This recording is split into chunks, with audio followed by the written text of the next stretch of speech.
Yay!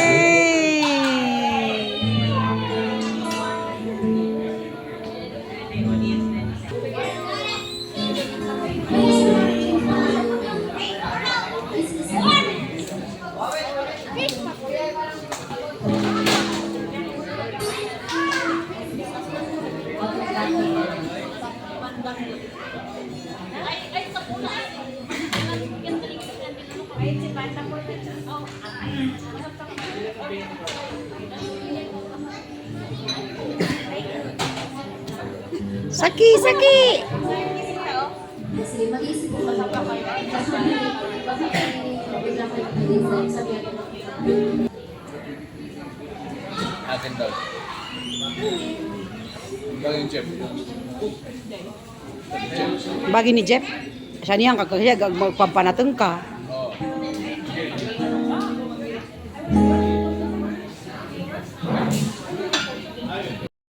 Before umuwi, syempre picture-picture muna ang family. Dito kami sa Venus Hotel nag-dinner. Siya, ang ganda. Naka-decorate na sila ng for Christmas. At ito ang aking dalaga. Nakauwi siya from school kasi nag-aaral siya sa Manila. Ayan. Ang ganda ng decoration nila. Christmas na. Kaya dito gustong-gusto namin mag-banding kasi okay naman ang ambience, ang ganda. Tsaka malapit lang sa town. Okay, yan ang mga magkakapatid. Ito yung mga family namin. Before kami uuwi, syempre picture-picture muna. Yan, kasi tapos na kaming kumain.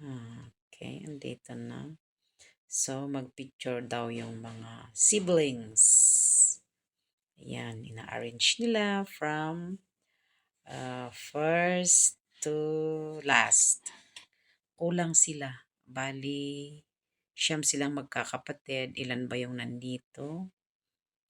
2, 4, 6, 7. Oh, so, kulang ng dalawa.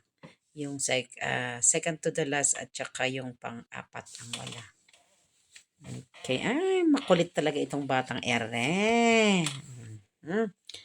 Yan sila. Oh, first, second, third. Yung fourth wala. Fifth, sixth, seven, eight ang wala. Tapos yung bunso. Ayan sila. Oh. Nasa malayo kasi sila kaya wala sila ngayon. Muwi ang aming ate, si Ate Marivic from Ireland. Kinuha ang mister kaya andito na kami. Nagpa-dinner siya. Nagpa-dinner yan. Oh, sa inyo Ate Marivic. Happy trip kasi kinabukasan nito is they're going to Ireland already. So thank you very much family sa banding natin. Ayan mga apat na girls nila. Family ng mga iba. Family ng dito ako nito. Tsaka yung mga anak niya. Si Portia naman ito. Hindi sila kompleto kasi mga bagets namin nandyan lang. Ayaw na magpa-picture kasi malalaki na sila. Alam mo na. Yan kami. Yan. Parating pa lang yung mga bageto namin. Yan. Nagpicture kami per family. Kami lang hindi nagpicture kasi ayaw na nila kahit sa dami ng picture. Ayan. Ang saya-saya. Mga bata. Nag-enjoy sila. Sana ganito ang gawin natin sa ating family.